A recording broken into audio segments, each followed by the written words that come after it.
होंगे जहां पर कांग्रेस पार्टी का खाता खुलने वाला नहीं है। भाइयों बहनों, ये पहला चुनाव ऐसा होगा, ये पहला चुनाव ऐसा होगा आजादी के बाद कि जहां पर कई राज्य ऐसे होंगे जहां पर कांग्रेस 2 आंकड़े तक भी पहुंच पाने वाला नहीं है।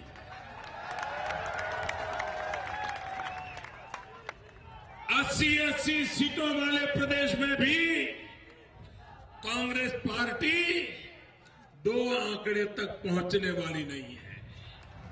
आज देश में कांग्रेस पार्टी का सफाया हो गया है। देश कांग्रेस से गुस्से में है। कुछ लोग कहते हैं, शहजादे जी कह रहे हैं, हम गुस्से की राजनीति नहीं करते। अब वो आपके दिन ही नहीं रहे गुस्से की राजनीति करने के। आपने 60 साल तक गुस्से की राजनीति की है। आपने 60 साल तक जुल्म की राजनीति की है। आपने 60 साल तक सीबीआई जैसी संस्थाओं का दुरुपयोग करके अपने विरोधियों को उनकी जीवन तबाह करने की राजनीति की है। आपने 60 साल तक लोकतंत्र का गला घोटने की राजनीति की है। देश आपको भली भांति जानता है और इसलिए इस बार आपकी गुस्से की राजनीति के दिन पूरे हो चुके हैं। ये चुनाव जनता के गुस्से की राजनीति का चुनाव है। इस बार कोई दल गुस्सा नहीं कर पाएगा। इस बार देश का गुस्सा इतना आगे है कि किसी का गुस्सा चलने वाला नहीं है।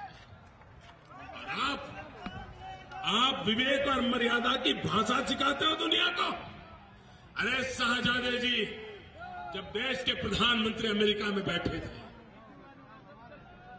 और आपने प्रधानमंत्री पद की गरिमा को अपमानित किया, आपने लोकतंत्र में चुनी हुई सरकार को अपमानित किया, आपने कैबिनेट को अपमानित किया, सिर्फ व्यक्तिगत प्रतिष्ठा बढ़ाने के लिए पत्रकारों के सामने कैबिनेट के निर्णय को ठुकरा दिया, कागज के चीरे कर दिए और उठ करके ऐसे गए जैसे आप जितना हो सके उतना अपमान कर रहे थे। देश के प्रधानमंत्री विदेश में बैठे थे, आपकी पार्टी के प्रधानमंत्री, और आप इस पद की गरिमा नहीं रख पाते। और आज देश को विवेक, मर्यादा, नम्रता उसके पाठ पढ़ा रहे हो। भाइयों बहनों, ये शाहजादे की भाषा और उनके व्यवहार में आसमान जमीन का अंतर है। ऐसे लोगों पे भरोसा नहीं कर सकते भाई, ऐसे लोगों पे भरोसा नहीं कर सकते। भाइयों बहनों, ये चुनाव, ये शाहजादे जी का अहंकार है एक तरफ। भाइयों बहनों, उनके पिताजी प्रधानमंत्री थे, मेरे पिताजी चाय बेचते थे। वे सोने का चम्मच लेकर के बड़े हुए हैं, मैं रेलवे प्लेटफॉर्म पर चाय बेचते बेचते बड़ा हुआ। भाई बहनों, वो नामदार है, मैं एक कामदार हूं। भाइयों बहनों,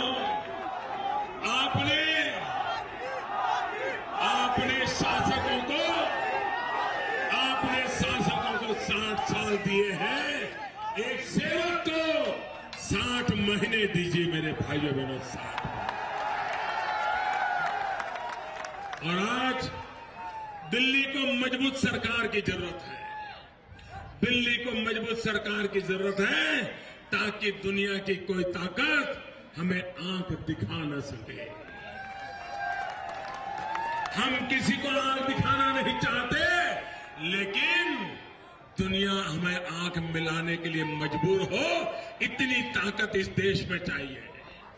और इसलिए भाइयों बहनों, मैं आज आपसे अनुरोध करने आया हूं। हरियाणा, पूरा हरियाणा एक प्रकार से मेरा अपना घर है। नरेंद्र मोदी आगे बढ़ो, हम तुम्हारे साथ। मैंने सालों तक हरियाणा का नमक खाया। हरियाणा के लोगों ने मुझे पाला पोसा है, मुझे बड़ा किया है। भाइयों बहनों, आपका मुझ पर सबसे ज्यादा अधिकार है।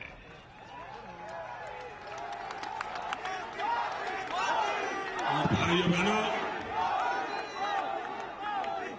मैं उस धरती से आया हूं जहां पर स्वामी दयानंद सरस्वती का जन्म हुआ था, और आज उस भूमि में आया हूं जहां पर घर घर आज भी स्वामी दयानंद सरस्वती का नाम लेते ही एक नई ऊर्जा का संचार होता है।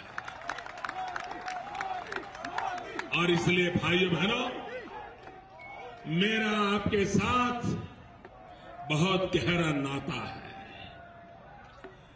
मेरा हक बनता है आपके पास अपनेपन के अधिकार की बात करने का, क्योंकि आप ही लोग हैं जिन्होंने मुझे बड़ा बनाया है। अगर ये हरियाणा न होता तो मुझे कुछ सीखने को नहीं मिलता। ये हरियाणा न होता तो मुझे बड़ा बनने का अवसर न मिलता। ये प्यार हरियाणा ने मुझे जो दिया है, उसको मैं कभी भूल नहीं सकता हूं। इस प्यार को मैं विकास कर करके ब्याज समेत आपको लौटाना चाहता हूं। और इसलिए भाइयों बहनों, इस बार भारतीय जनता पार्टी और हजका को, भाई कुलदीप के नेतृत्व में हजका को और भाई रामविलास के नेतृत्व में भाजपा को मैं आपसे अनुरोध करने आया। एक बार मेरे भाइयों बहनों, आपके सेवक पर आशीर्वाद दे दीजिए। इस बार हरियाणा से 10 की 10 सीटें भारतीय जनता पार्टी को दीजिए, हजका को दीजिए।